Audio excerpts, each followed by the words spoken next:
Welcome to the Terrible Podcast with your hosts from SteelersDepot.com, where you can find all your latest and greatest Steelers news. It's Dave Bryan and Alex Kozora, always lit, talking Steelers. And now, here's Dave and Alex.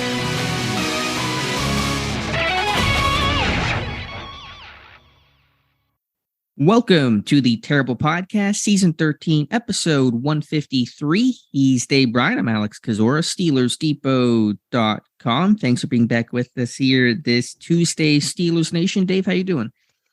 I am doing okay for technically the slowest sports week in sports. Oh, really? This particular week? Yeah, because you got, and I think actually the slowest day in sports every year is the day after the All-Star game, right? Which would be tomorrow, because you got the All-Star game today, and then tomorrow there's off, and then there's nothing happening. I think even does Wimbledon? I think Wimbledon is one thing you got going on.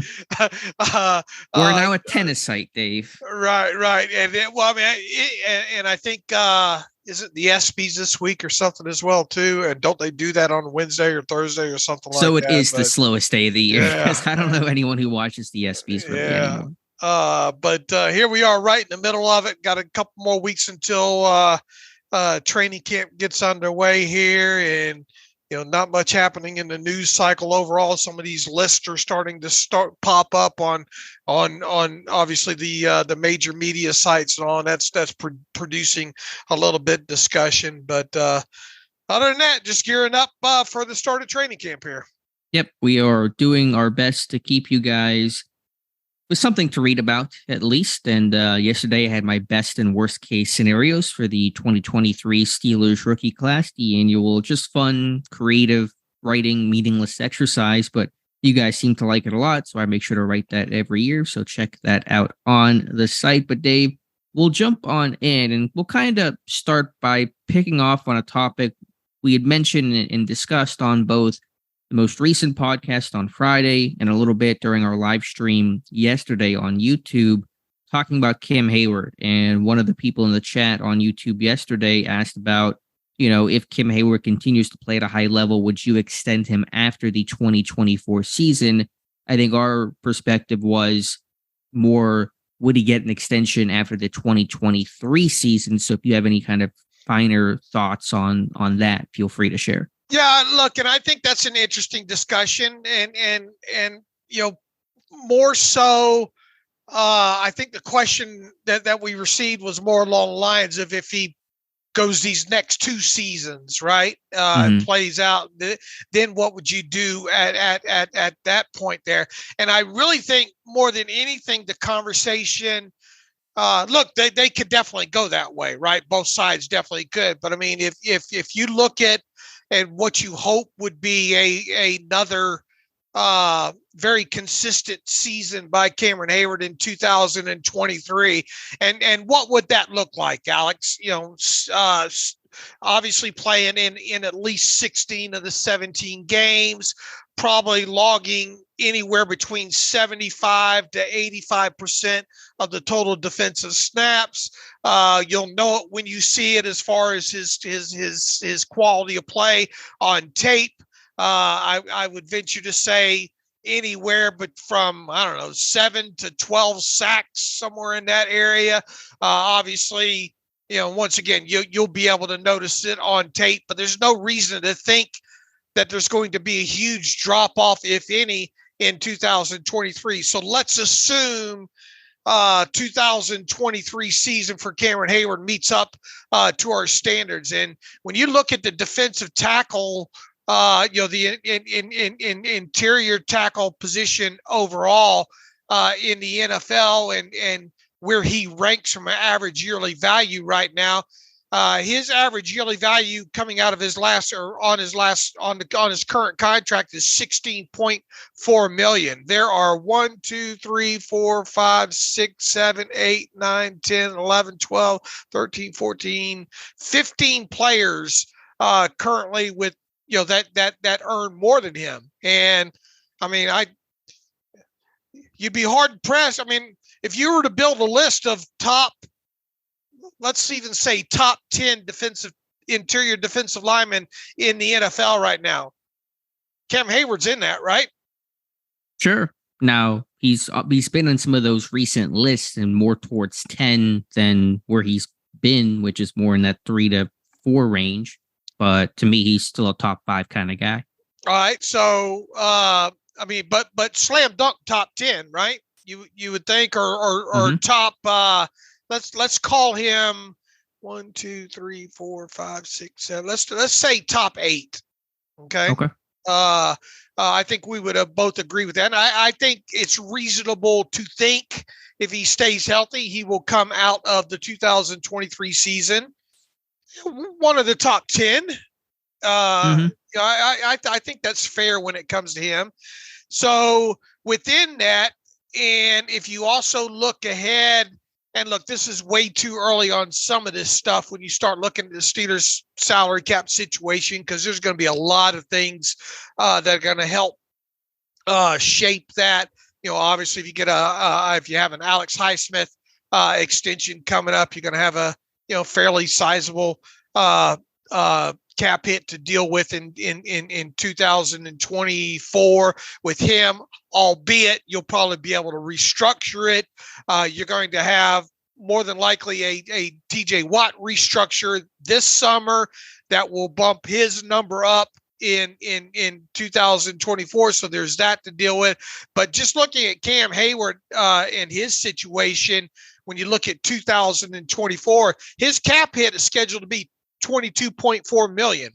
Well, that's a sizable cap hit for a guy that or on a team that is going to have some maneuvering to do next offseason there. So where I'm going with this, and what we kind of briefly discussed on the live chat Monday night there, is, and once again, it's a big assumption here, Cam Heyward stays healthy and productive, or really the Cam Heyward as we know him right now in 2023, and you think he can play a couple more years, then I think next summer is the perfect situation to go ahead and get Cam Heyward extended, sign him to a 2-year extension on top of his 2024 season, bump him up in the average yearly value category to, let's say, right around $20 million, which we'll see how many other defensive linemen get paid before then. But I would still venture to say that would have him top 10 at that stage there. And you could do that and even, pay out a fair cash payment schedule to him over the course of 2024, 2025, 2026, and lower his cap charge by, what would it be here? $8 million. Sure, that all makes sense. I mean, it just comes down to the play, but I think the play has still been steady and consistent. And I mentioned this yesterday, and I should have just looked it up, but I was in the middle of the live stream, kind of hard to do. So I just did it as you were talking. Earlier in the offseason, Heyward had said he wanted to play another 5 years. That was his goal, 5 years, which puts him through, I guess, the 2027 season. So that's his target. Will he get there? Who the heck knows? To be maybe 38 in his final year. Some defensive linemen have played at that age, not many, but obviously Cam is not like your average defensive lineman. So that's his target goal. And so I'm sure he's open to an extension and wanting to play for 5 more years.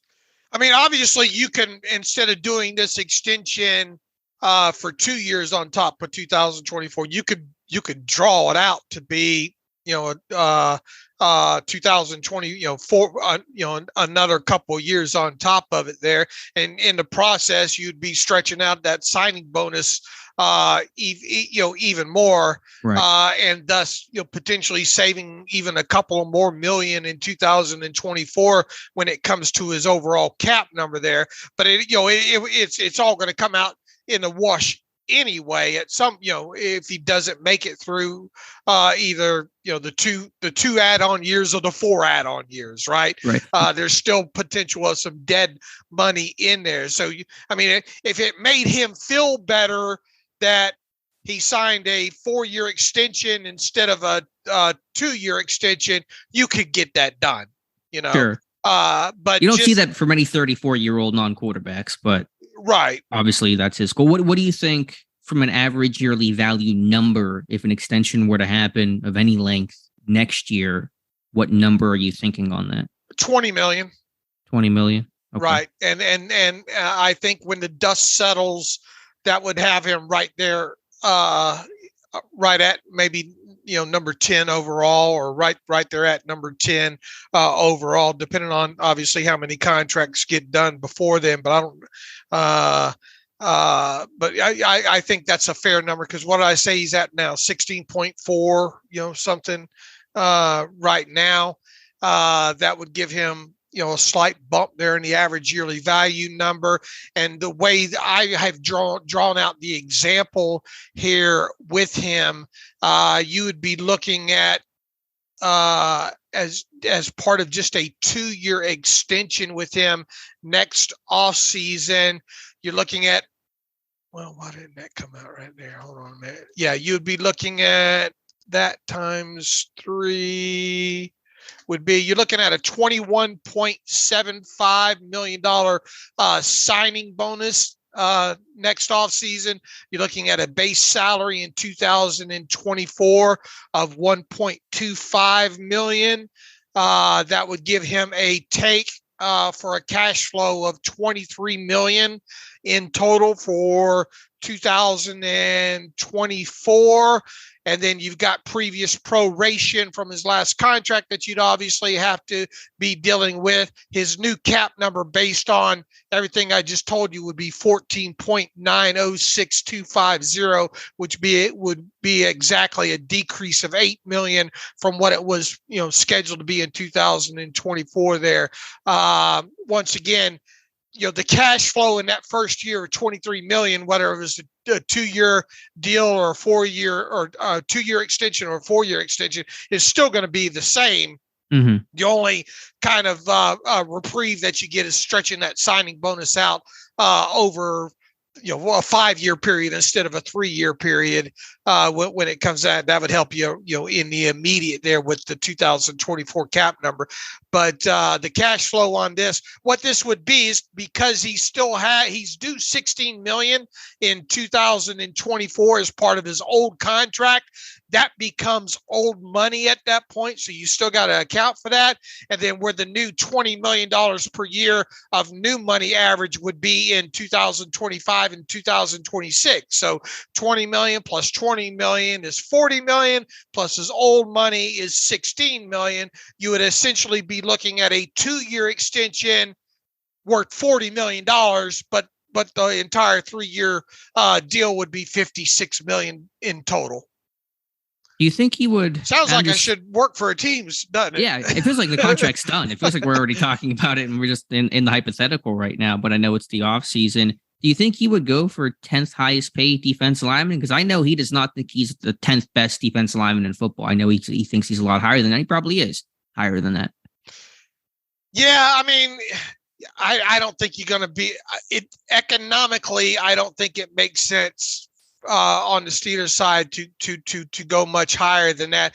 You could technically, because Javon Hargrave is at 21 million average yearly value right now at 5th overall, because this is the hierarchy right now. 31.6 for Aaron Donald, Jeffrey Simmons 23.5, Daron Payne 22.5, Dexter Lawrence 22.5, and then both Javon Hargrave and Leonard Williams and DeForest Buckner all at 21 million.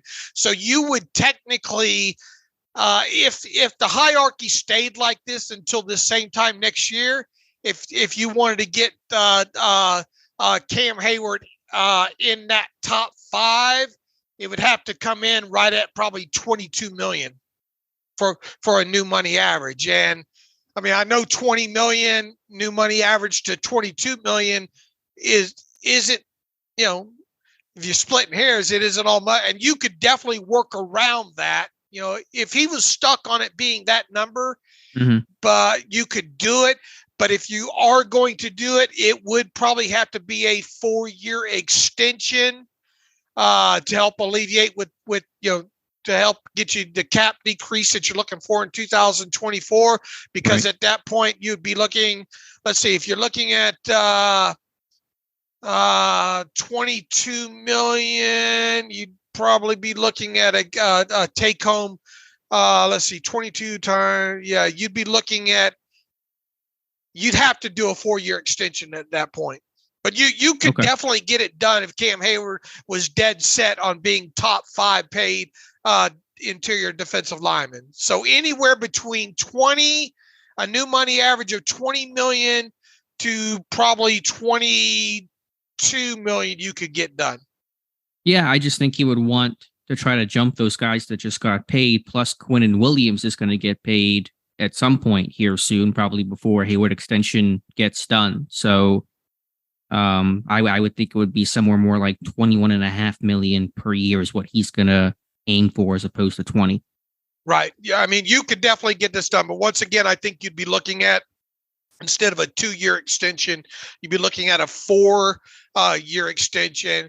And obviously the odds of him playing that out, you know.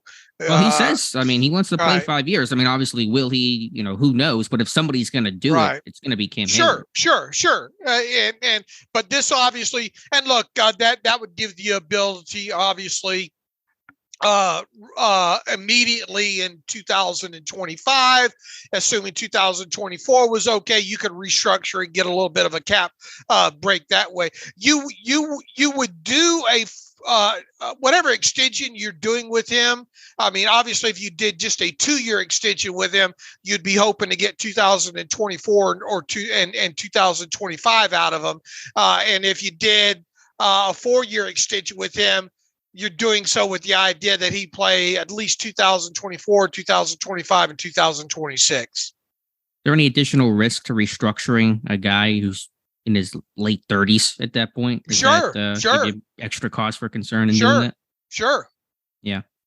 But either way, I mean, if Hayward's still going strong and wants to keep playing, and both of those things seem likely, then an extension will happen. The details, but the overall extension is kind of the point here. I feel good about saying that as long as he doesn't fall off a cliff this year, you know, in other words, what we said, you know, 75 to 85% of the total defensive snaps, plays in 16 of the 17 games, statistically anywhere between 7.5 to 12 sacks. I think, and he's wanting to continue to go on. I think there's a good chance that this time next year we're talking an extension with him. How does Pittsburgh better manage his snap count? I know it was down a little bit last year. I think that was maybe partially a product of a couple of blowout losses where he kind of got to sit because the game was over. Pat Kerwin made a comment last week that they need to kind of load manage, to use the NBA term, Hayward a bit more at this stage in his career. I'm still not crazy about the depth at, you know, base defensive end at 3-tech in Pittsburgh right now. So I think Pittsburgh's still trying to walk that line. Well, how did he even get to the 75%? I mean, there were years, a couple of years ago, we were screaming to see if he could get at least below 80, right? Yeah. Oh, they say it every year, and every year they go, we'll do it next year. I mean, they kind of did it last year, but let me check with the how did that happen? You know, and can you duplicate it? I mean, against Buffalo, he only played 40 snaps, 71%. Against the Eagles, 39 snaps, 68%. Obviously, you don't want to duplicate it that way by getting blown out. Right. His lowest snap count actually came in week 1 against the Bengals, 57 snaps, 57%, which is the more relevant number. I'm not sure what happened in that game, because it was like a 90 snap game. It was something absurd to start, but I don't know how that was his lowest percentage of snaps. I don't know if he got dinged for a moment or what happened in that game. Well, the way you do it is you got to get other people to step up, and obviously you're going to hope Larry Ogunjobi returns back to what he was the year prior to coming to Pittsburgh. Maybe you hope Leal takes that next step. Maybe you can get Watts out there for a couple snaps, right? Sure. Armon Watts, because he's probably going to be best suited to kind of play that 3-4-eye, right? Yeah, he's played both. I mean, he's not done much in sub, and so he really probably won't replace Heyward in nickel, but in base, there could be a couple of rotational steps. I'm just looking through. Can you get him to 80%? I think 75%. You don't want to be in any blowouts on the wrong end of them to create that scenario. So if you're looking at this at an optimistic viewpoint as far as how games go and not having to rest him that way, I think a more realistic percentage would be 80%, right? Okay. Yeah, I'm just looking at the snap count log from last year, and you can actually see Pittsburgh make that effort to limit his snaps early and then ramp things up late, which is ideally what you want to do. So the weeks in which he played the fewest amount of snaps last year from a percentage standpoint was week 1, week 13, week 4, week 8. The weeks in which he played 80% plus of the snaps were week 10, week 18, week 15, week 17, week 16, week 14. And so you really saw them ramp things up as Pittsburgh was trying to make that true playoff push towards the end. So that's going to be their goal, is try to limit a bit early in the year, the first half. And then as you get down the stretch, the snap count goes up and you're trying to, obviously maximize your chances of winning. So that's going to probably be their goal again this year. Do they have the depth to do it? Last year, you had a Chris Wormley. You felt probably more comfortable about rotating him in than maybe what you have this year. And so that's going to be the concern. Yeah, and how about just lower the amount of defensive plays that you have to play too by getting off the field? It's also now the second half of last year, they were barely on the field. I mean, the snap count really reduced. The first half, it was obviously crazy high, and I should say, once Wormley got hurt, then you saw Heyward's snap count also go up because there was lacking depth there. So that's probably another reason why late in the season, post Ravens game, that you saw Heyward's snap count dramatically go up. But that's probably their calculation, is try to limit early, keep him fresh, and then last quarter stretch run, you're playing this guy full tilt. Well, obviously, if he's not on the field, somebody's got to be on the field in his place. Right. And you hope that you get people to be able to step up and absorb, some of those snaps there. I get what Pat Kerwin was saying last week on Sirius and all like that. But on the flip side, I wonder if he really even knows that Cam played as few snaps as he, or as low a percentage as he played. It was his lowest in years. If you just look at the total number there, but that is the one downside of having Cam Heyward, is it's hard to take that guy off the field because you want to have Cam Heyward on the field. And so you really have to tell yourself it's for the long-term goal. Right. So, but I think the byproduct of this entire conversation is, as we sit here right now, there's no reason to think Cam Heyward's going to, slow down or fall off the cliff, in 2023. And, hopefully that you can do something along the lines of keeping his snaps in line to around right around 80% in 2023. And then this time next year, he's healthy and feels good and still wanting to play several more years. And you can talk extension next year. All right, Dave, let's talk. Did you want to talk some more contract numbers? You just mentioned that in our lengthy pre-production meeting. I'm not entirely sure what direction, if that was Heyward related or something else. But no, it was just, I was playing around as a byproduct with some numbers this morning of what maybe an extension would look like, just to kind of framework it and all like that. And I think we went over that enough there. And no updates on the Porter situation. There's not been any other really. I mean, it's just really Porter versus Levis. None of the other second-round picks that are unsigned are impacting, I assume, what Porter's situation is. Well, the way this fight sets up, it's technically Porter versus the Steelers and Levis quasi wanting to get into the Porter fight. But the whole Levis situation is sitting there just watching Porter. Okay. It's not that Porter sitting. I don't view this as Porter sitting there watching the Levis situation. It's more if one side's watching this, the other side more, it's Levis watching Porter. Sure. Because he wants to see, because if you look at how this thing has tracked with these second round picks and the guaranteed money percentages in year 4 of their contracts, the way the step ups have been has been 5% each. And if Sam Laporta with the Lions was the last one, I think at 20% of his year 4, that would tell you that Levis should be at 25% and Porter at 30%. Well, that's not going to happen, I don't think. And at least with Porter, I think there's going to be some happy medium between 30% and whatever high end you want to say, greater than 30%. And then what's going to happen is Levis is going to say, well, I want 5% less than Porter in his year 4.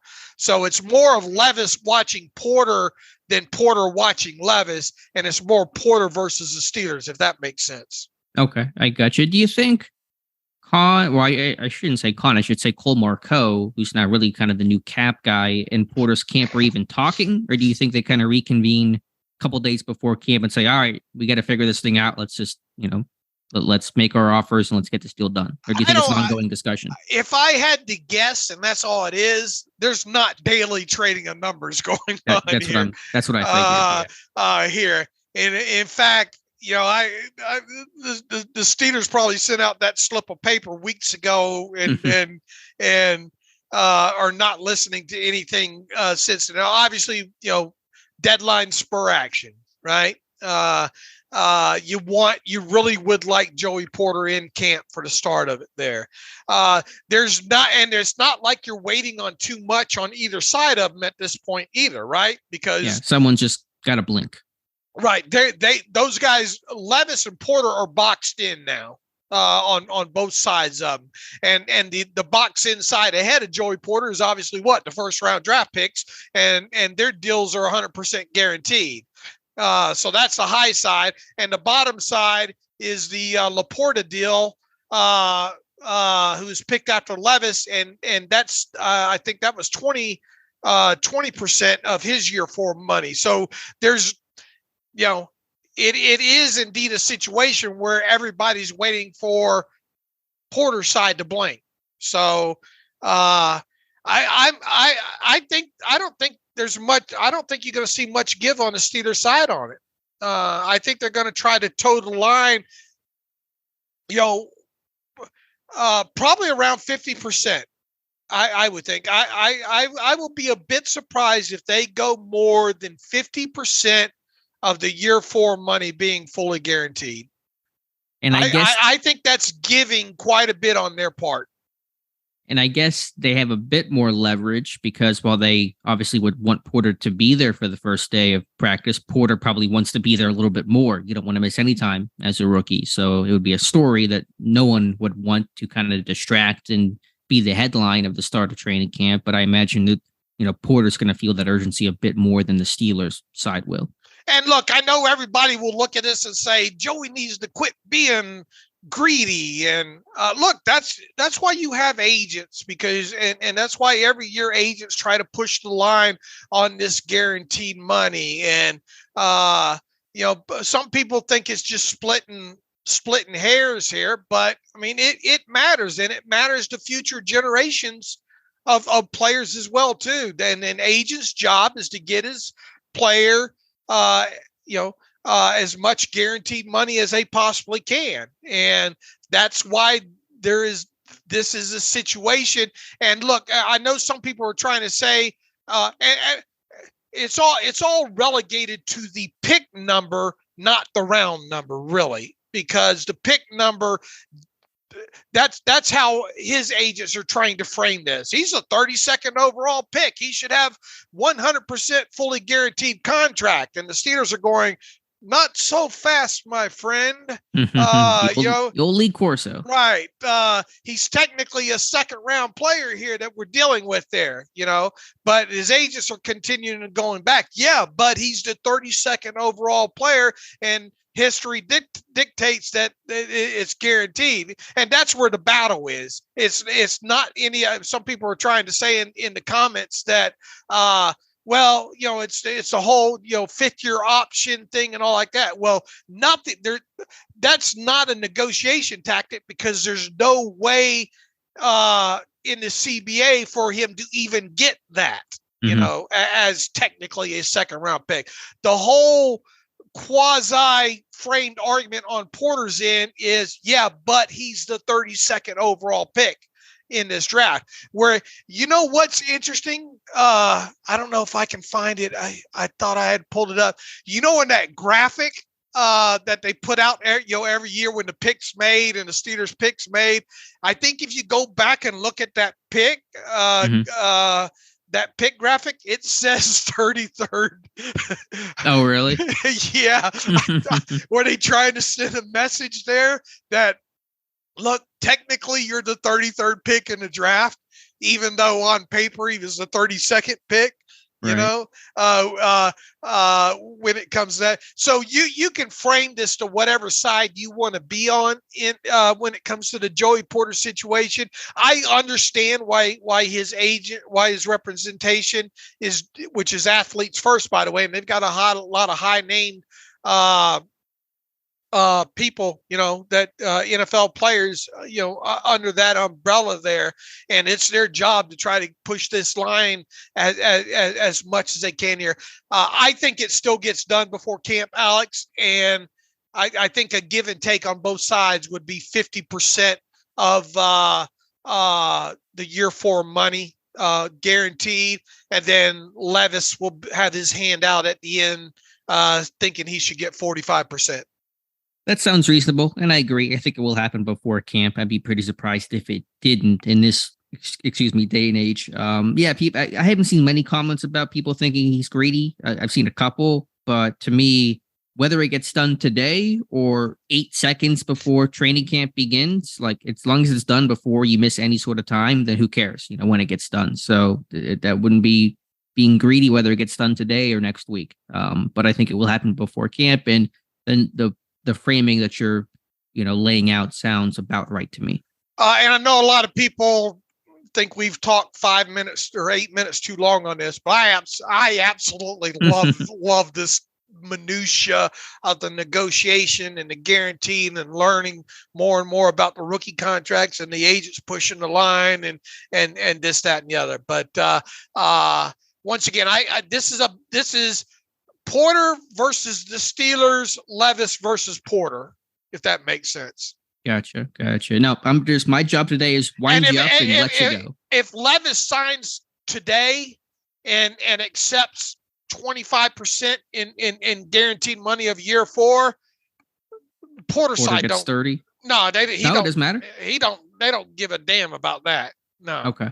No, I don't think what Levis does really impacts what Porter's going to do and end up doing here. Right. But in all likelihood, Levis is going to wait until Porter signs, so he sets the mark, because you don't want to be Levis and sign, and then Porter gets double the guaranteed, and you look really bad as an agent on Levis's side. Right. Exactly. Levis could very well end up being the last draft pick to sign. And look, there's still a large number of second rounders that haven't signed yet.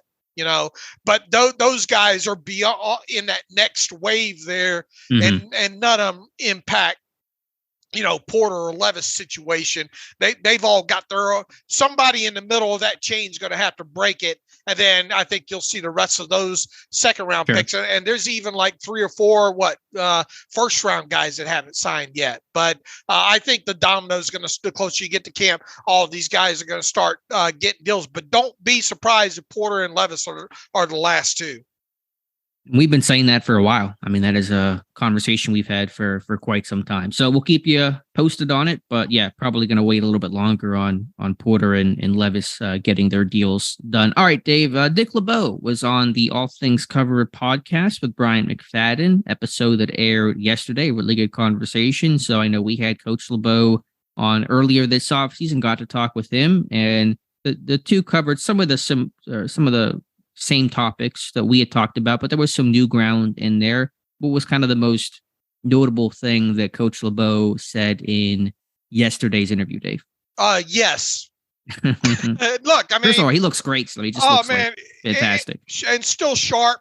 You know, as we found out ourselves in talking to Coach LeBeau. I mean, you know who's the big winner in all this is Scott, our very own Scott Brown, because he's writing the book with Dick LeBeau. So just further reason to look ahead to that book and on the defense and all like that, which I guess would be what 2024 Scott has told us, I think. But yes. Yeah, I love the story about him talking about Troy Polamalu. And his greatest moment he views with him was really one that was more of, I guess, of a teaching moment with Polamalu in that game several years ago against the Bengals when Troy had the late interception and tried to lateral and fumbled and how he kind of had to get it. He says, "You guys know me. I never really got on you guys," but it just goes to show that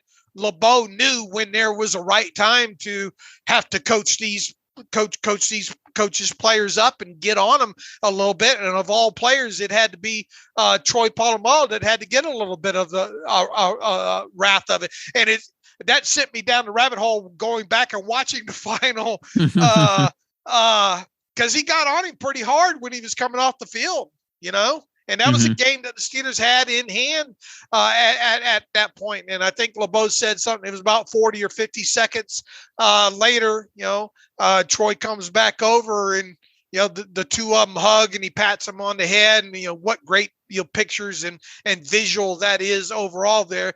But I just thought, we're all human. We all make mistakes, right? And that was a situation where LeBeau's coaching late in the game and having to get on one of the less likely candidates in that situation, and it all worked out perfect, And there's something about the mentality that I think almost all the great coaches have of they're always coaching, no matter the circumstance. It's 23-7, like you said. The game's over. Like Pittsburgh's going to win that game. Even if the Bengals will recover that football, the game is over. Pittsburgh's going to come out on top, but you're still coaching. It's still the coaching point. You're still not following the principle. It's like when you watch Nick Saban and they're up 40-0 and it's fourth quarter and he's still yelling and screaming because somebody missed an assignment or someone screwed up. Like you're always coaching. You're always keeping the standard high. And that's who Coach LeBeau was. And that's who Troy was too. Just made that mistake. He really internalized it, felt it, and just a wonderful, wonderful moment, those two embracing there. So it really just spoke to, I think, the character of both men. And throughout LeBeau's coaching career and press conferences and all like that, he was always about, I coach great players, and he always deflects, the praise and all that he got. But I mean, great coaches especially at the NFL level can only do so much, right? Sure. There's got to be the talent to execute that vision and that principle.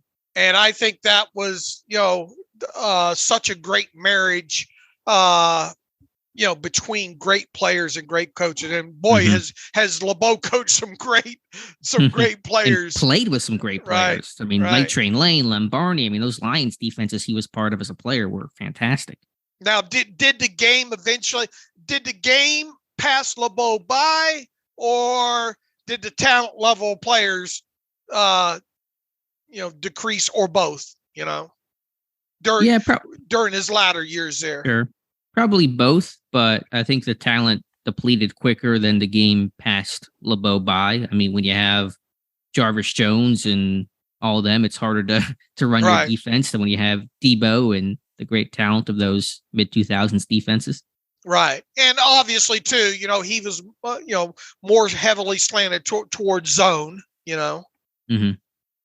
Yeah, I mean, zone can still work. Because that's what he had the talent to play with there. And unfortunately, at the end of that, kind of the later years of that those greater, talented Steelers defenses there, you had personnel that was more geared, especially in the secondary, to play zone, Right. I mean, but he's a, fire zone guy. And I like that discussion that he had with BMAC as well about the origins of the fire zone, that, he was doing a lot of study that, man coverage, pressure packages, they produce the big splash plays defensively, but they also have a lot of risk where the offense can get big plays if somebody misses a tackle because you're bringing pressure. It's man coverage. One guy misses that stop. It's a 50-yard play the other way. And so he was trying to match having big plays while still having kind of a safe defense. And that's where the zone blitz and the fire zones and all those things come from. So it's really good to hear the history of that and really get that from, one of the godfathers of the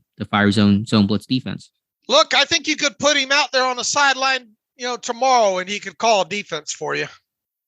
Yeah, I absolutely think that he could. I mean, the guy's still sharp as a tack. So I liked also just my last thought there about James Harrison, and LeBeau seemed particularly prideful that he was never part of a team that cut James Harrison. He didn't get to Pittsburgh until after Harrison was kind of a bit more established and wasn't bouncing on and off the way he did in the early 2000s, 2002 between Pittsburgh and Baltimore. So a lot of pride that, Harrison stayed and then, of course, became the player he became. Boy, those guys will go to the hill for him, won't they?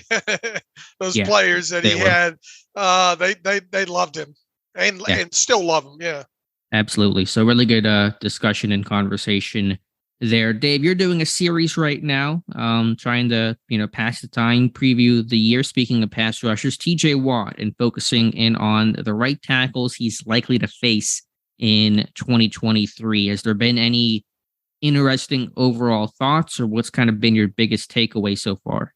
I think, especially as far as I've gotten so far, I think when you look at it overall, and let's more so look at it, let's say through the first, let's look at it through the first 6 games of the season. We'll talk a little bit more about this as in the next couple of weeks, the remainder of the series. But obviously, it looks like he's going to open up against McKivitz with the 49ers. And I think, you got a very inexperienced player in McKivitz overall. I think my main takeaway going into week 1, assuming all this stays the same with it, is I think the matchup sets up very favorable for TJ Watt right out of the chute against the 49ers. And I think the byproduct of that is going to be that the 49ers are going to have to pay a lot of attention to making sure they get their right tackle some help in that game.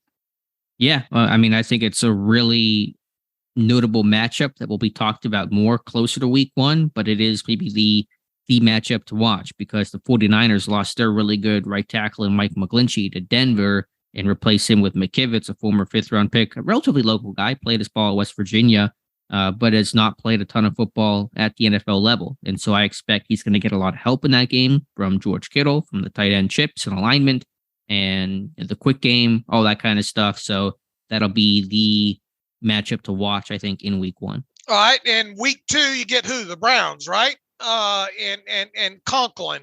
And those guys missed each other last year, right?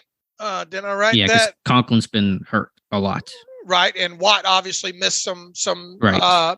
Missed the first, I think, meeting between those two there. Those guys do have a little limited history prior to then, but Conklin is a veteran. Watt is a veteran. It's not like they don't know each other.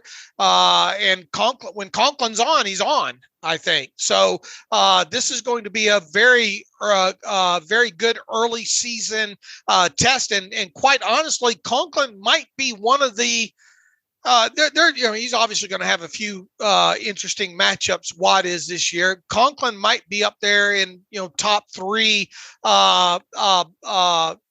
right tackles that TJ Watt will face in 2023. So that most definitely is going to be an interesting matchup. In week 3, you got Ella Munor with the Raiders, right? And that is a guy that I think if you look in totality, I like Watt's matchup in that game. And then week 4 is the game against who the Texans, right? And Titus Howard. I think overall, I think that's a matchup that favors Watt. And then you get into the next 2 games. You have Morgan Moses with the Ravens, and then Rob Havenstein with the Rams. And both those guys are obviously experienced guys.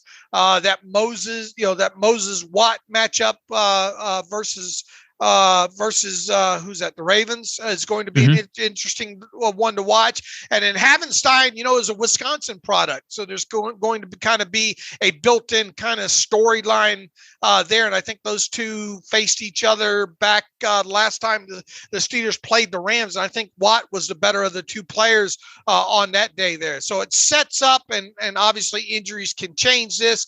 McKivitz, Conklin, Ella Munor, Titus Howard, Morgan Moses, and Rob Havenstein is the first 6 right tackles it looks like Watt will face. Overall, a pretty quote-unquote favorable, I think, matchups in Watt's favor. I mean, obviously, any guy he's going to go against, he's going to probably have the advantage because he's TJ Watt. But, I mean, again, McKivitz out of the gate. Illuminor, as you said, it's a decent guy, but not a high-end type.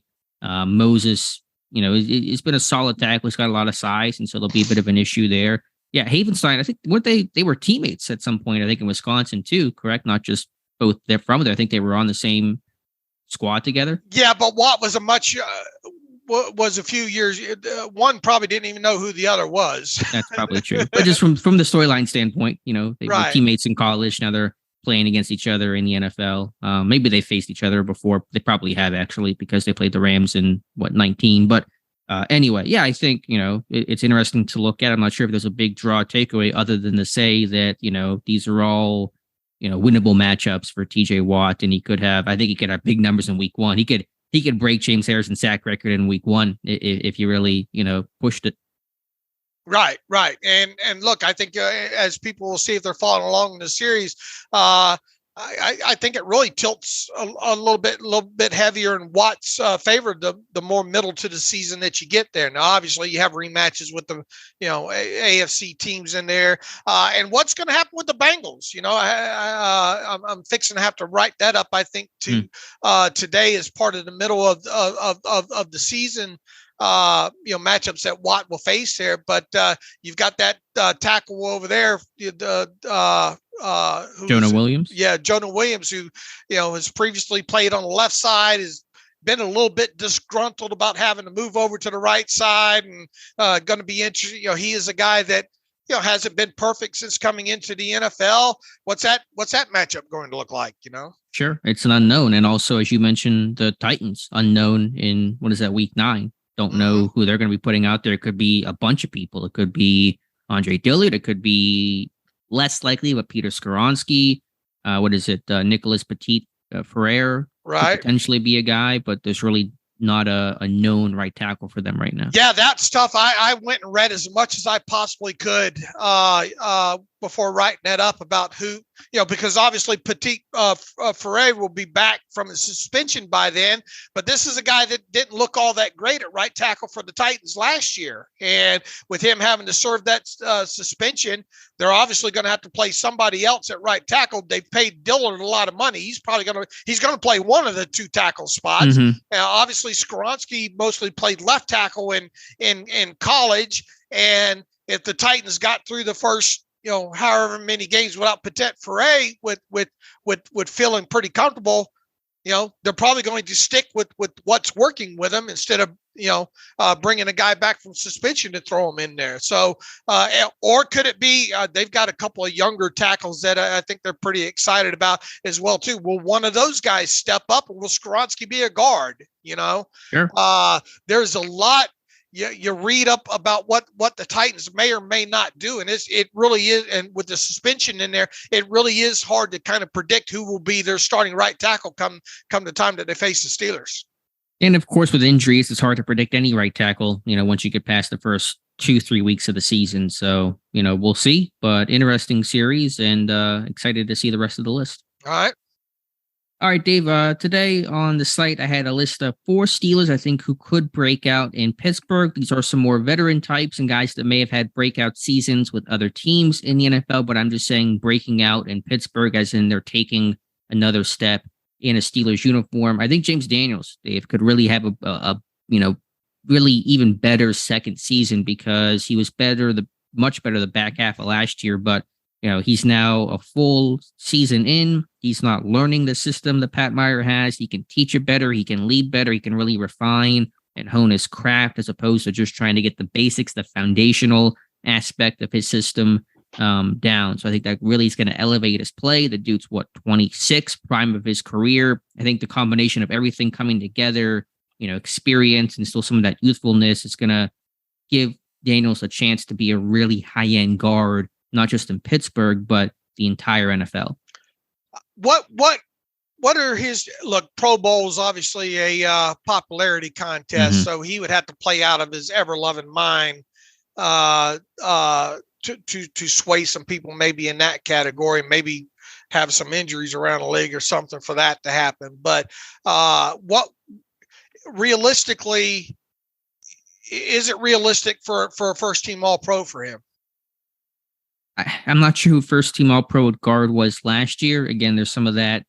The guys that become that often stay there for quite some time. So I would look more towards Pro Bowl, because that's probably easier to accomplish. And the best way to do that would probably be Pittsburgh having an awesome run game. Because if you have a really good run game, that's usually how you get noticed if you're a guard in terms of getting a Pro Bowl selection. If you're offensive, Najee Harris has a big season. You see some clips of Daniels leading the way. That's kind of the connection there. So will he make Pro Bowl? I don't know. As you said, there is some of that popularity contest, but just the eye test, just us watching it and him being the best version of himself from day one, as opposed to struggling throughout the summer, still finding his footing the first half of the season in terms of, again, the on-body sets, the hop steps, all those techniques that Meyer teaches. That's all. He's all comfortable with that now. And so that can really propel yourself, being year 2 in this system, to focus on your game and not worry about just the big picture stuff, and really become the best version that you can be. I think the biggest thing here is maybe the fact that Daniels has the ability to have himself in the conversation after the season of he was snubbed. Sure. If that's the conversation we're having. I mean, I hope that's the conversation we're having. I think it's a conversation we could be having, or that he actually gets some of those accolades. I think that is certainly possible. Okay, I like it. Larry Ogunjobi next on my list. And again, I know he's had breakout years in the past, but Pittsburgh, 1.5 sacks last year, played through injuries, wasn't signed until June. Again, full off season with the team. Hopefully, he's healthy now. Hopefully he stays healthy, hits the ground running in training camp, no easing him into it. And I just think if he plays, 16, 15 games, he's almost going to have more than 1.5 sacks that he had last year. Oh, yeah, look, and this is a conversation that, go back just a couple of weeks ago with him talking about how he feels better this offseason and all the trials and tribulations he had last offseason and kind of led, to slow, having to ease himself into it. The biggest takeaway with him is going back to the kind of player he was before he suffered that injury in 2021. In the playoffs even, right?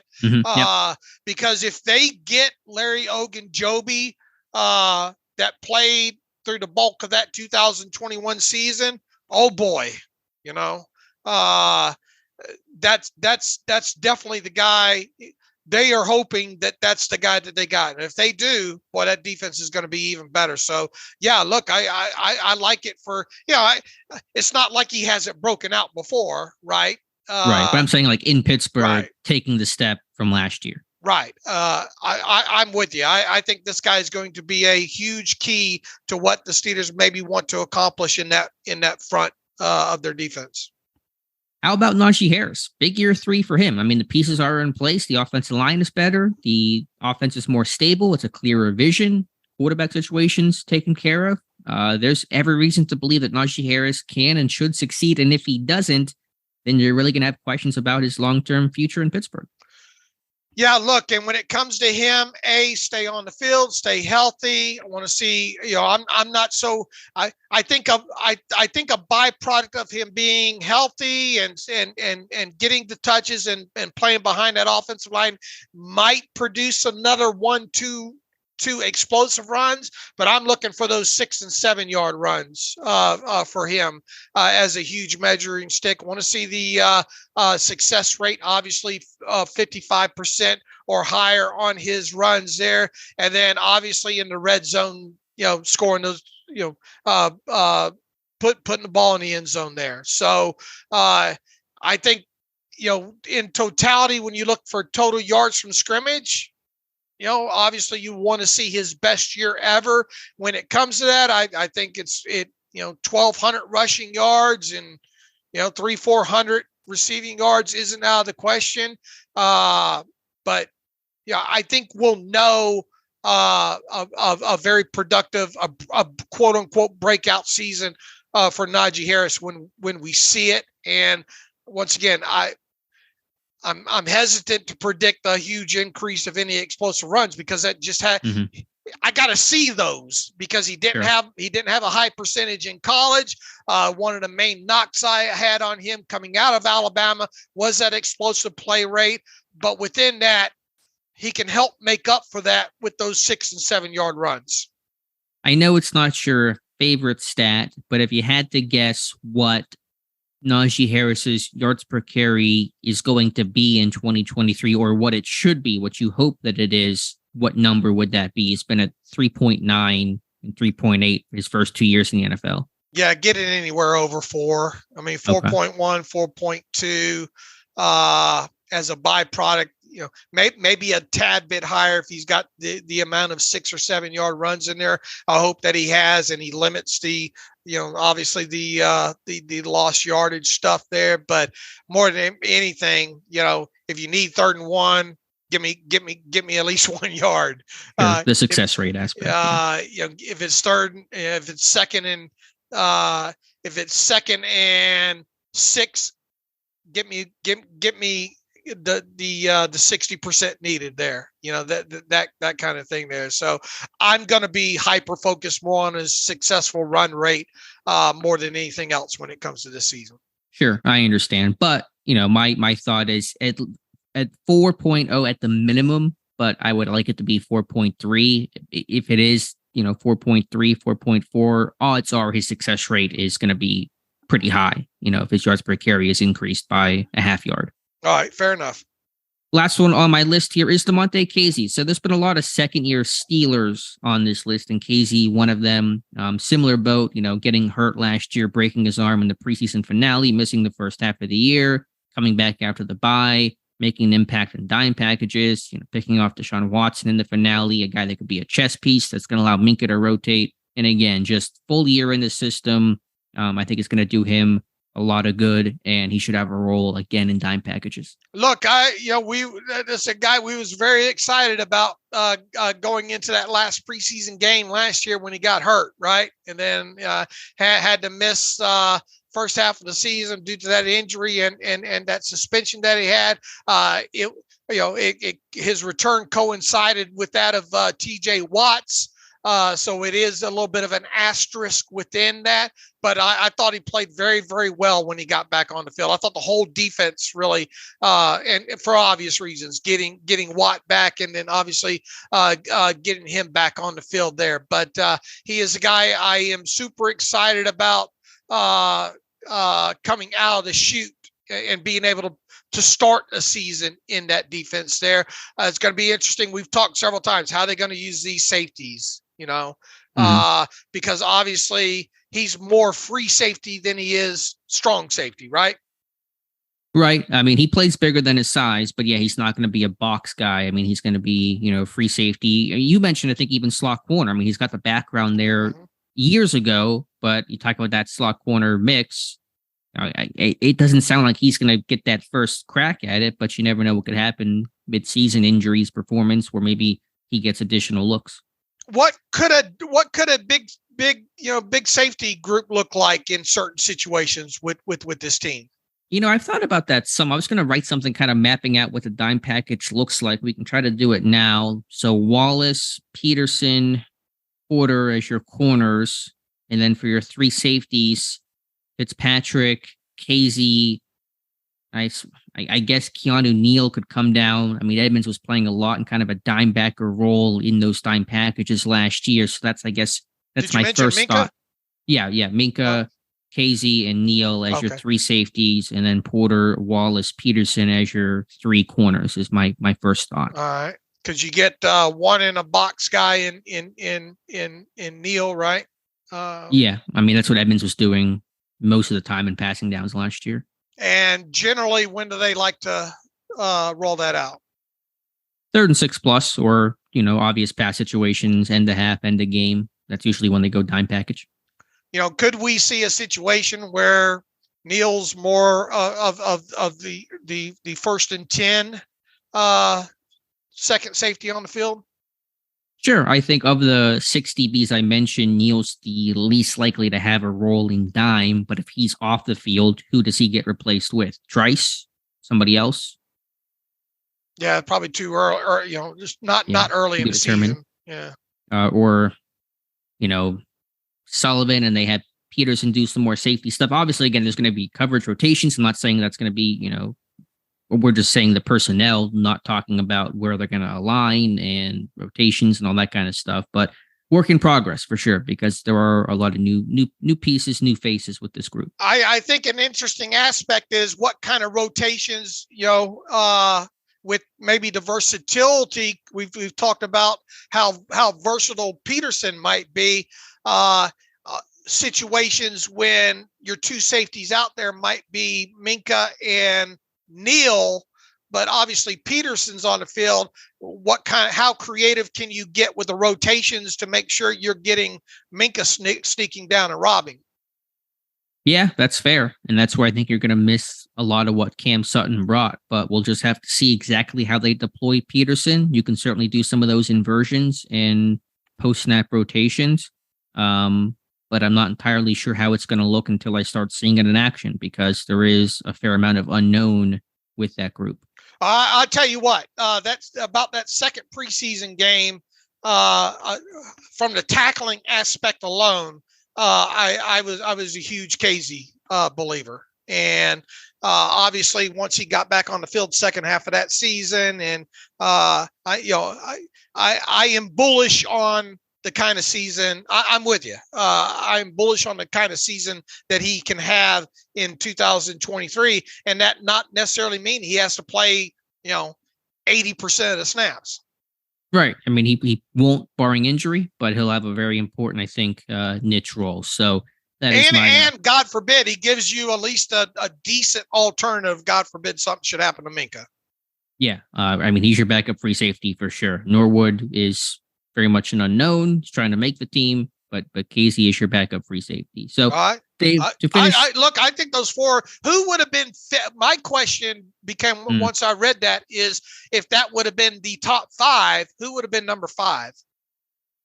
I'm not sure. I was intentionally excluding, and I should have mentioned this at the top because I'm sure people are yelling. I intentionally excluded second-year players like George Pickens, like Kenny Pickett, Jalen Warren, because that's, you expect second-year guys to make the leap when they're just in the NFL in general.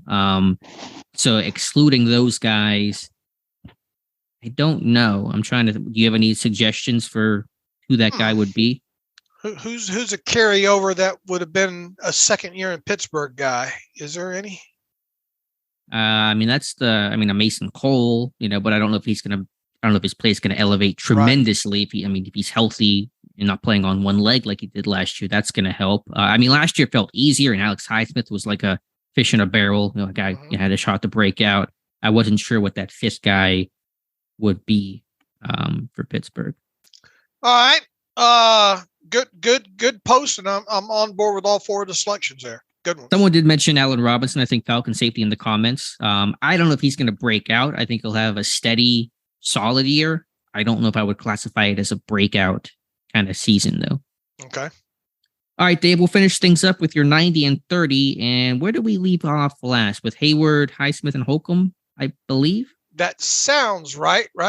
We'll go with that. We'll have to roll through some of these real quick. Let's roll through maybe.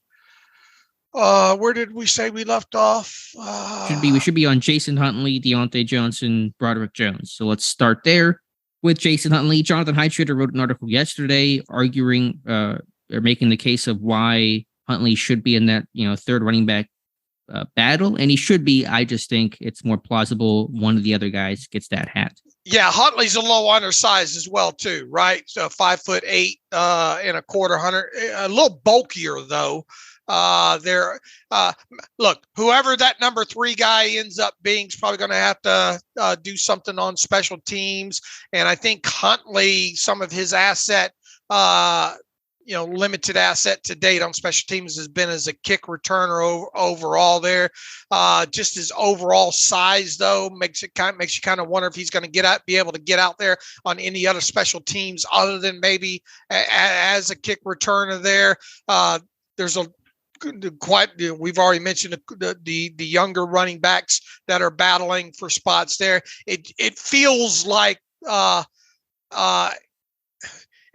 Huntley is going to be a make the 53 or be an afterthought, because even at practice squad looks like kind of a tough road for him overall there. I mean, it's not unthinkable. Push comes to shove, I don't see him making a 53-man roster. And I kind of less than 50% chance of even making a practice squad. To his credit, he was on the practice squad for basically all of last year. And so he's got some experience that some of the rookies like Graham and Higgins do not have. And so we'll see. I mean, McFarland's not big. Graham's not big. Higgins is bigger and bulkier, but none of them are, Benny Snell, built. So it's not like there's another huge back they're competing with right now. Right. All right, Diontae Johnson, know his story well. Last year, difficult, frustrating, set the NFL record for most single-season receptions without a touchdown. Looking to break that streak very early in 2023. Issues with him, issues with scheme. Everybody hoping for a bounce back all the way around. Look, got to get the football to him out in space better where he can run not backwards after the catch. Obviously, want to see him kind of get a firmer grasp on his drops, and hopefully they don't. They seem to come in bunches sometimes with him and all. He's a type of guy I think you want to get him involved earlier in games. But with Diontae, it's catching the football, running with the football after the catch, and running forward after the catch with the football. Got to see that yak get back to the whole team overall. Got to see the yak increase there, and then got to get in the end zone.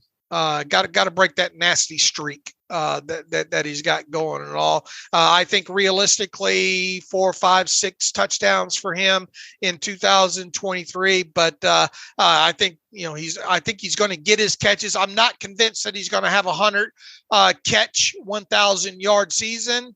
To be quite honest with you, but I think he can threaten both of those numbers overall. But yak and limiting the drops are the 2 biggest things when it comes to him. Right. And as you said, he's a guy that gets in slumps. He stacks bad plays, just has to mentally bounce back. And that can be tough for sure, especially as you hear criticism or feel criticism and know it's coming. But I think that's kind of always been his issue, is that when it's good, it's really good. The guy makes some high level type plays. He's an extremely hard worker, a really talented receiver. His hands are better than you think. His issue with drops have been concentration and focus based. His hands itself are not bad. He makes them unbelievably. That catch against the Bengals last year, it got overshadowed by the Pickens catch against the Browns, but that would have been one of the catches of the year had it not been for Pickens making that play 2 weeks later. So just want to put that in perspective. But yeah, I think a bounce back year will come for Diontae Johnson and Broderick Jones, the rookie first-round pick. Pittsburgh trading up for him. Of course, the big battle of the summer of camp will be him versus Dan Moore Jr. What do you think the number one thing Jones has to do to win the job other than being healthy and staying healthy? What does he have to do to knock off Dan Moore Jr.? Oh, what does that look like? Or a couple things, or just what does he have to do, maybe more broadly, to win the job? I think he's just got to learn the scheme and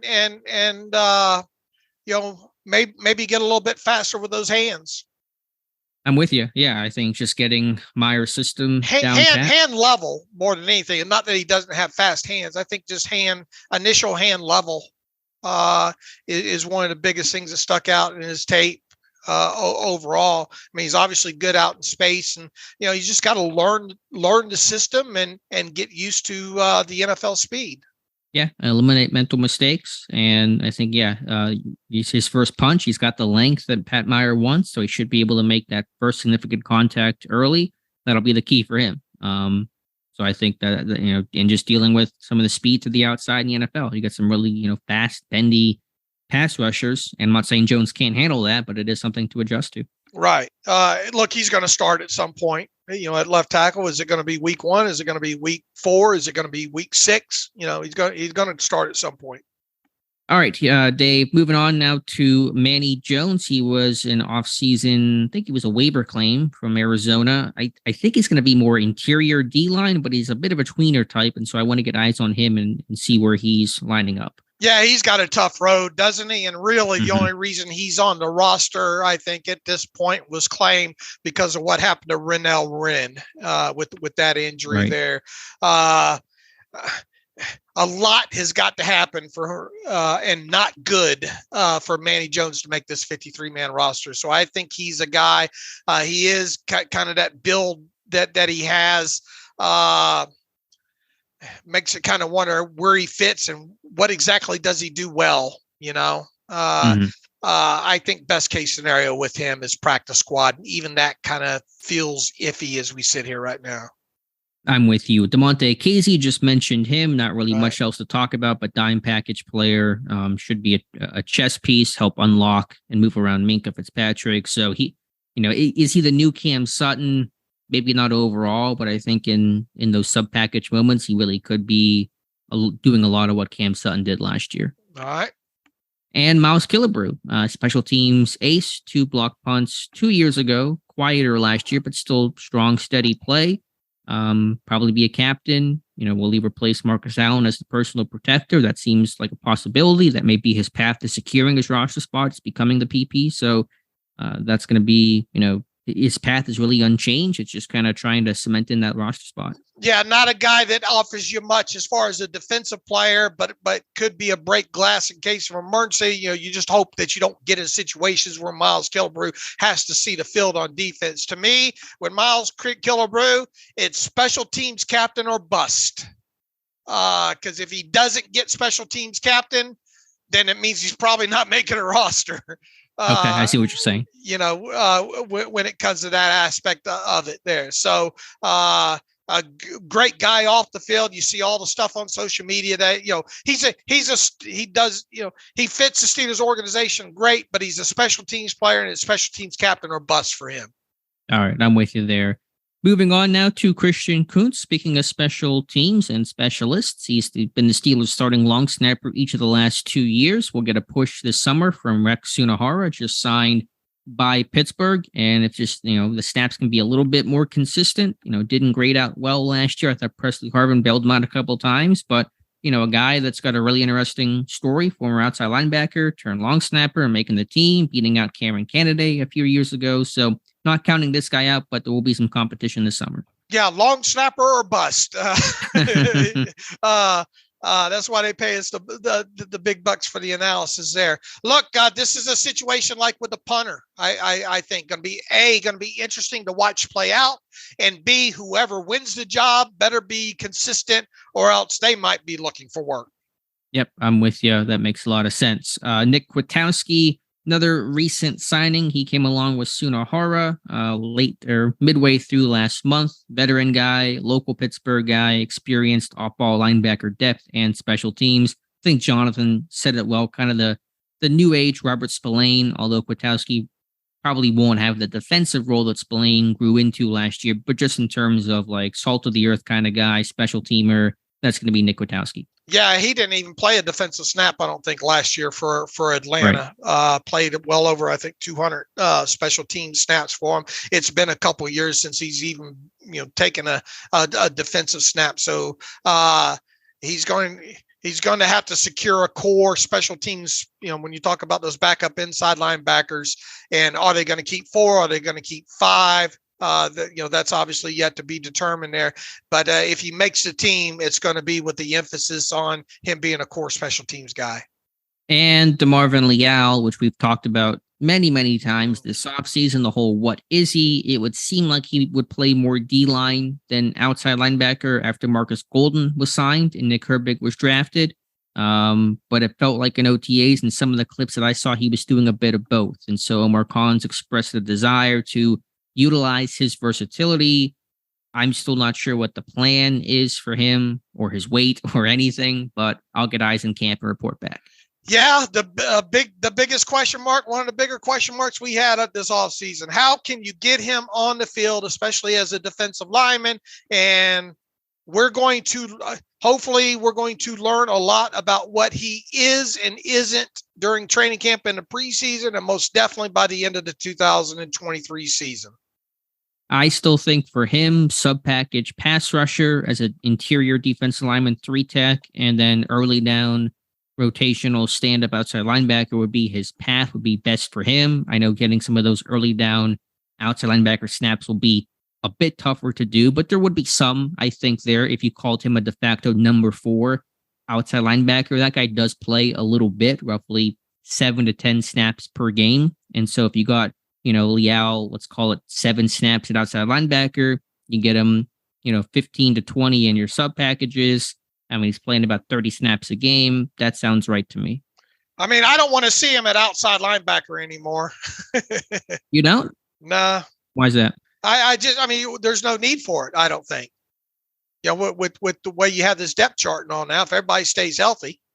I mean, the number 4 outside backer does play a little bit defensively. Like, Jameer Jones early last year was playing a little bit. It's not a lot, but there's a couple snaps there for that guy. I think he's interesting with the size because he's a big guy that can match up against some of these, equally big tackles. At least it won't be foreign to him. But I'm not looking forward to seeing a lot of snaps with him out on the edge like that. My other concern there is, like, do you trust him to play run defense as a base defensive end? Yeah, we're going to find out.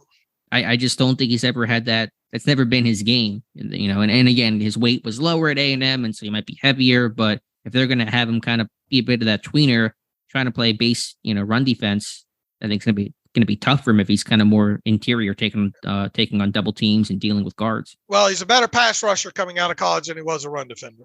Yeah, he was for sure. I think, the off-season review that I did on him was I thought in the preseason he showed a bunch of moves. His hand use was pretty refined. I thought in season it kind of went away, and he was leaning on guys and bull rushing too much and not really being effective with his pass rush moves or his pass rush plan. Again, last year was tough, changing positions. He got hurt, meniscus issue, out for 5 weeks, whatever it was. So that he had a lot of stuff to deal with last year. So that's the guy certainly that you can hopefully kind of, start fresh in 2023. Well, as I wrote in the 90 and 30 series, his head had to be spinning. Oh my goodness. And it's a compliment to him that they had the trust in him to do what they did, especially in those final 2 games and all, and especially missing the time that he did and the whole moving train and all like that. It had to be a whirlwind rookie season for him, just on a week-to-week basis, even on him. So I'm excited to what a year 2 season may or may not look like for him, and if there is a jump, what that jump looks like. I just hope there's more definition with his plan. I don't want him to be Sean Davis 2.0, a really good athlete that is kind of gets bumped around too much, never gets work at one spot, and never really becomes anything because he just is constantly moving around and trying to play the whole dang playbook. Okay. All right, couple more here to round things out. Isaiah Loudermilk, defensive lineman, a bubble guy to me. Second year was disappointing. Run defense has been underwhelming. Pass rush has never been there. I don't think it will be there, but talking about base ends and who can rotate in for Cam Heyward and give yourself some depth with Chris Wormley gone, Loudermilk can hopefully be one of those guys, but has to prove he can be one of those guys. I think if we've seen any improvement with him from the day he was drafted, it's related, to his run defense. That's it. Very robotic as a pass rusher. Really, the only move I think that he had coming out of college was kind of that push-pull, right? With him. It seems like he's prime practice squad material this summer. Okay. So that's a disappointment, though. If he's 2 years on the 53, then practice squad, do you even keep him at that point? Do you say, hey, if you're regressing like that, then we're just going to go find somebody else? It could happen that way. But if he doesn't make it, who are your backup base ends? If Loudermilk's removed from that, Watts, Leal-ish, as we just kind of talked about. One guy we'll mention here, Jonathan Marshall, but could potentially be in that mix as well. Yeah. And how many are you going to keep? 6 or 7? Yeah, it's usually 6. But we'll kind of figure out those numbers. Even if he makes the 53-man roster, he could be an inactive. Right. There's usually one guy that is. So I think that's certainly fair. We'll see, though. It's a big year 3 for Isaiah Loudermilk. Braden Mann, a punter battle with Presley Harvin III. Mentioned him, I think, on the live stream, that he's a pretty similar story to Harvin. Big legs, Ray Guy award winners in college, inconsistent. Man can do kickoffs, though. That'll give him maybe a slight advantage. But it'll be a true punter battle between him and Presley Harvin. Yeah, just duplicate, carbon copy what we were talking about Harvin the other day when we ran him down in this series here. Both those guys, big legs, both guys inconsistent. Man gives you that kickoff element, whereas maybe Harvin not so much, but Harvin can probably seems like has developed better as a holder. So there's some trade-offs there. Once again, when it comes down to the punter situation, whoever wins this better stay consistent, or they might be looking for work. And it'll be really what those guys do inside stadiums in the preseason. It's really hard to evaluate punters in camp. We'll be timing it, we'll be tracking it, but no rush, low key environment. It's really not. No one's winning their job in Latrobe. All right. And finally, Jonathan Marshall, just mentioned him when you're talking about that defensive line situation. He was a late add last year. Thought he might play, never even dressed, I don't believe, for Pittsburgh, never played a snap. And so he's back, full off season. That'll help. He'll be one of those guys that maybe a little bit of a sleeper, somebody that could capture a 53-man roster spot that really no one is talking about right now. Yeah, not a lot of NFL experience, though. We, even with the Jets, played in 4 total games, two tackles and a quarterback kit, 76 defensive snaps overall in those 4 games, with one more coming on special teams. More interior guy, obviously, I think overall than moving them out away from the B gap. You got a couple of these guys on the roster that's going to make it hard for him. Once again, I might give him slightly better odds than Loudermilk when it comes to 53, but it really feels like practice squad or bust for him overall. And even if he did make the 53-man roster, you're looking at a guy that could be inactive. I say this a little tongue-in-cheek, but somebody's got to become a backup defensive lineman on this team, I mean, I know, again, Watts, and I think Benton's got some versatility, but I think he'll be primarily a nose to start. Yeah, but he's a nose. Like, he's not playing out. I think I don't know. I think they view Watts as a guy that's more universal within that front. I think so too. So he might be your top backup. He might be kind of your new Wormley type of guy. Right. All right, Dave, that wraps up this edition of 90 and 30. We'll come back on, what is today? You and me, I know that the days are, I don't even know what days are anymore. We're in the real off season. Come back on Friday with the next batch of 90 and 30s. Anything else you want to talk about, or we can get to some reader emails and close out today's show? All right, let's get to some emails from Kane22. With AI showing up in more fields every day, do you think it could ever be used for play calling? Plug in the opponent down and distance, and it gives you the highest percentage play to run. If I was Matt Canada, I think Chat GPT would be my new best friend. Can't do anything worse. Love the show as always. You guys are a fun distraction from the real world. All right, thank you for that. Look, will AI and advanced analytics, as those obviously progress together, help you in, I wouldn't say play to play, and it might get to a point where you just plug it in and it's like playing a video game. I think it's what he's suggesting. Yeah. Yeah. If this, then that, and then, but on the other side, you're going to have the defensive AI trying to outthink, a battle of AI. I think AI has its benefits across the board in everything, but within that, AI is still technically in more of its early stages here. But I think you'd be silly not to explore the benefits that you can get from AI. How's that? Sure. And teams already are and will continue to do so, but he's taking it to the extreme end of, will it basically be a coach? Will AI become your play caller? And maybe, logically, it's scary to think about. Right. Really, you and I have had a lot of AI discussions over the last 3 or 4 months, just in general and all like that. I think it is a tool and will become more of a tool, in every aspect.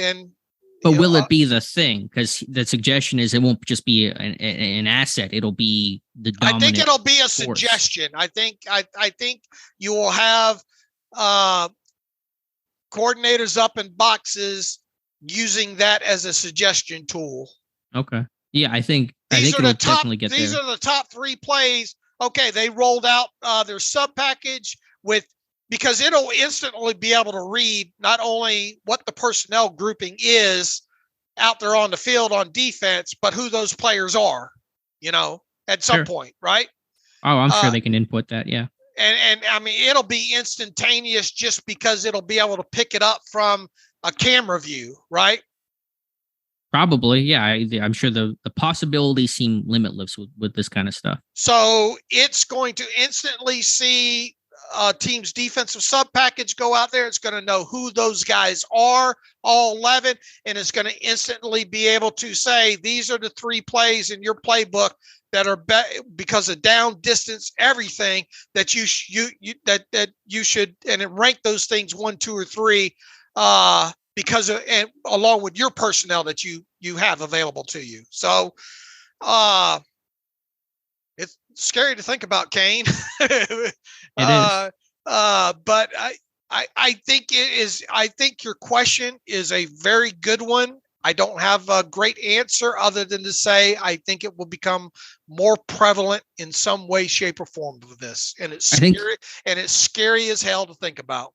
I think the only concern is, and I know the technology will of course get better and better, will it be fast enough to spit some of that stuff out? I think it will be. I think unequivocally. I don't think right now it is, but this thing is man, have you seen some of these tools that are coming up? So fast with this AI stuff and data, and it both fascinates me and scares the living hell out of me. I'm 55. I'm already 55, going on 85.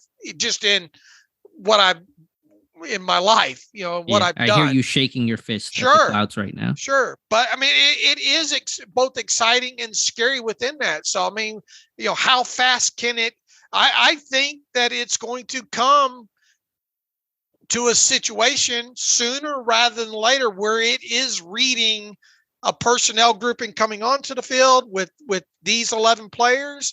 Your playbook's already plugged into it. And it's going to tell you, these are the 3 plays I think you should run. Yeah. Nothing would surprise me at this point. And again, the technology right now is pretty good. Imagine what it's going to be 5 years, 10 years, 20 years from now. it's going to be stuff we probably can't even comprehend right now. And look, it's going to help with the analyzation of games of what we do, because you'll be able to and you already see some of this with our data and all like that. What it's going to be able to do is you're going to be able to plug in the all 22. It's going to tell you the coverage that they ran. If indeed there was a bust, it's going to help in grading players overall. Of what they think the play, based on what an offense run. Did this guy do his job correctly? That kind of thing. So even the analysis of the games is going to start clicking up light years ahead quickly as well too. So once again, it's all fascinating and scary in the same breath. Looking forward to cryogenic head Bill Belichick coaching the New England Patriots in the year 2200 and still winning Super Bowls. I'm sure that's going to happen. Eric Fort writes in, David Ox, you've talked extensively about the likelihood of Kevin Dotson being traded before the start of the regular season. He says, what about DeMarvin Leal? He says several factors. A, there's no reason to think his stock has dropped significantly from where it was pre-draft, and his value could still be decently high to a team on which he'd be a better fit. B, as you guys have noted, we still don't really know what his role on this team is, and the moves they made this offseason indicate the Steelers might not know either. C, he was drafted by Colbert. Appreciate all the excellent work you guys have done keeping us informed this offseason, Eric. Another great question. I see where you're coming from, Eric, but for them to already part, look, the Chase Claypool thing was multi-layered, I think. And even so, we're talking about a second year player here overall. I would be shocked if Leal is dealt this offseason. Now, let's see who he is in year two and what he can and can't do and how they intend to use him. You know, are we talking about a guy that could be traded in a situation like Claypool, over a year from now? My initial reaction would be no, because either he's going to come on as a second-year player or he's not. And then if he comes on, he's going to have value to you.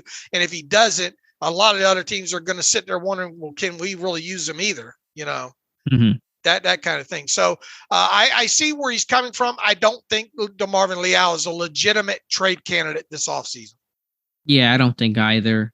Second-year guy, third-round pick. No, Khan didn't draft him, but Tomlin, was part of that decision whenever, Leal was the pick. So we'll see how it looks this year. Maybe something to talk about next year, but I think they want him to be We're still trying to find out who the hell he is, to be honest with you. I know I am. I think that's his point, though, is if Leal doesn't have a home, like Claypool was traded in part because he really had no home in Pittsburgh. He was no longer the outside guy that they wanted. He was definitely not a slot receiver. You deal him, he really didn't have a fit. Leal could be in that spot, but that's going to be a next year thing than a later this summer kind of thing. All right. Dave writes in, hey guys, long time listener, first time emailer. Appreciate you both getting me through to work from home days every Monday, Wednesday, and Friday. Figured this is a good time of year to look back at your personal expectations from the type of players the Steelers rookie class could be and how you feel about them coming out of year one. For example, I know neither of you were super high on Kenny going into the draft. Do you feel better about the kind of player he can be now versus how you felt back then? Same question for Pickens, Leal, Hayward, Robinson. Obviously, injured players are not available, and Jaylen Warren has far exceeded expectation. All right. First and foremost, very comfortable. I'm very comfortable with late season Kenny Pickett, and I think we've talked a lot. And Alex has a video of steps Pickett made and all like that. Obviously, when it comes to Pickett and his second year jump, we should be able to see it, feel it, taste it, everything about it, when it comes to that. There's not too much more to add about Pickett than what we've already talked about since coming out of his rookie season, right? Right. I'm encouraged. Do I feel better now than where I was at before? The biggest thing I had with him was kind of footwork and arm strength coming out. Right. I just wondered where that ceiling was at, and I'm still not sure where that ceiling resides. I think it's what makes this year pretty important for him. But I would say overall, I'm optimistic about this draft class and the impact that George Pickens looks like a stud. Mark Robinson, I'm intrigued by. I think Cameron Heyward can have a versatile role in Pittsburgh and stick. I think overall the class looks good. I think, I'll roll through them real quick. Pickens was who we thought he would be coming out of Georgia. And going into his second year, he's having the steps he needs to take are steps that I think you and I both agreed we thought he might have to take even going into his rookie season, was becoming a more nuanced route runner, being because look, we've seen the catches, the type catches, the body control, all the things that we saw in Georgia there. The biggest question was he was inexperienced coming out of Georgia, especially with the route running. The strides that he's going to make in 2023 are going to be related to his route running. So I think of all the guys on this list, Pickens really has been more of the guy that we thought he was coming out of Georgia. Leal, we're still trying to figure him out. We've said that since, middle of last season, trying to figure out who he is. Connor Heyward, I will say this about Connor Heyward. A better special teams player than I thought he might be initially. I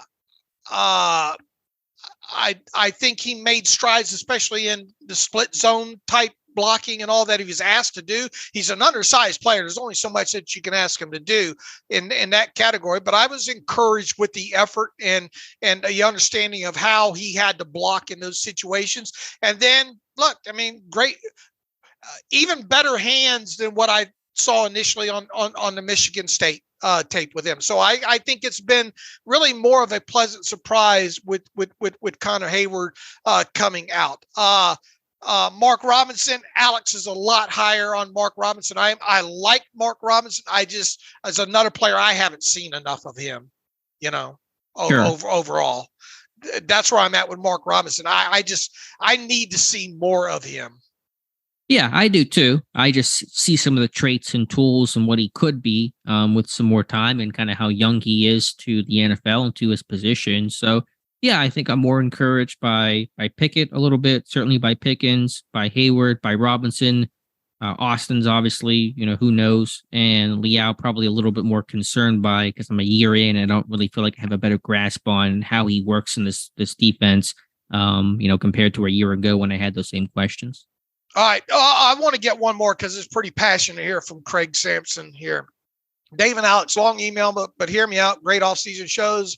But I have to vet. He says, I keep hearing people say this offense led by Kenny Pickett's not going to be a high-flying offense like the Bengals, Kazee, and the Bills. And he says, I agree. What I don't understand is what the Steelers are doing here. What are we trying to accomplish? If we can't keep up with the offenses, why did we draft Kenny Pickett knowing that would be the case?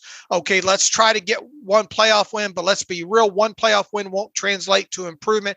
The next year, he says, Pittsburgh isn't Cleveland, where a playoff win or even two is a huge accomplishment. He says, I know we want to play bully ball, but let's be honest, we cannot rely on defense to get takeaways every game while the other team score 30 plus points. So what is the plan? Hope someone gets a forced fumble or interception and we take 25 plays to get to a touchdown. He says, I also don't think Najee is that guy. He's all right and sure as hell won't lead us to scoring points.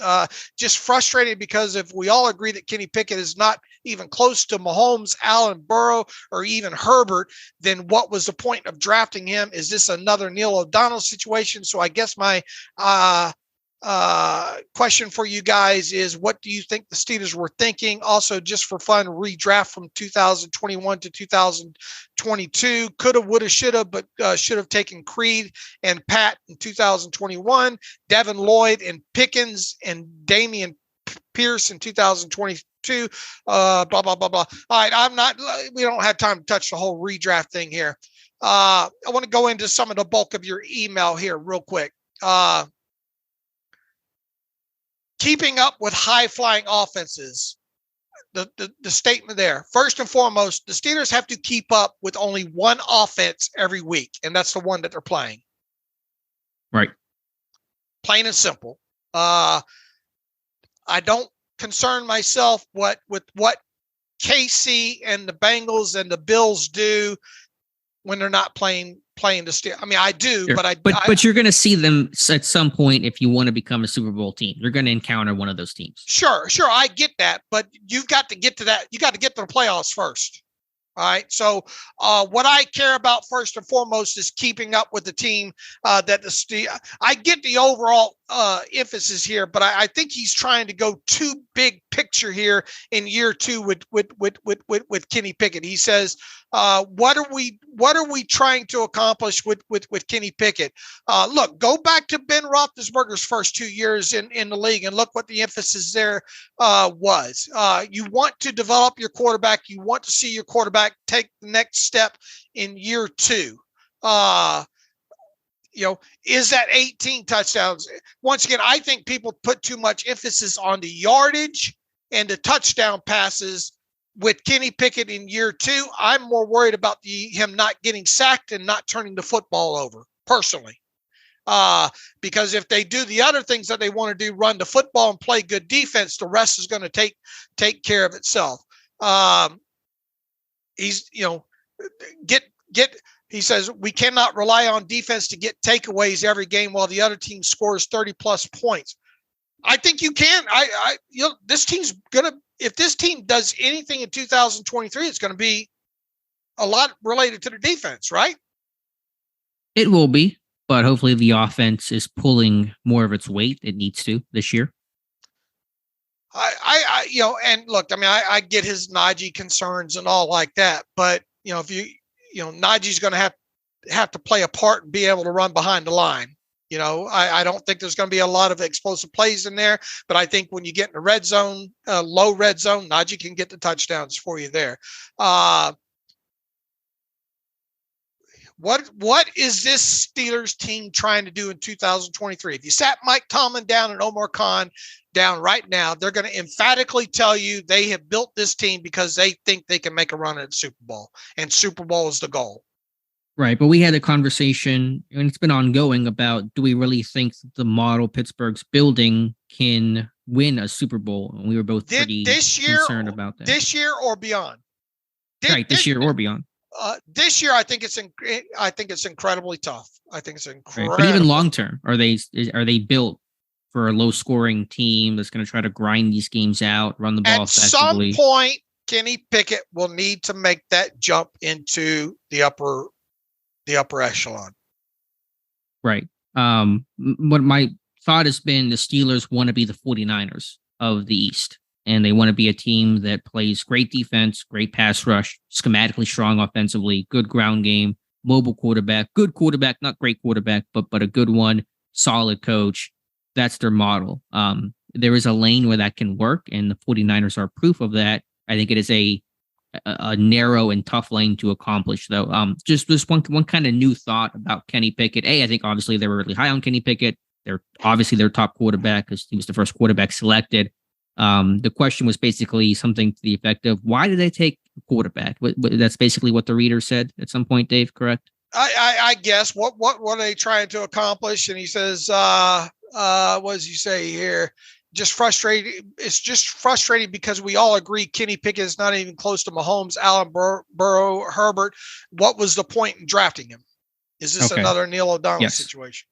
I don't think it's Neil O'Donnell. I would say it is hard to find the next Mahomes, Burrow. Those are all higher picks, and there wasn't that talent didn't exist in the draft class Kenny Pickett was part of.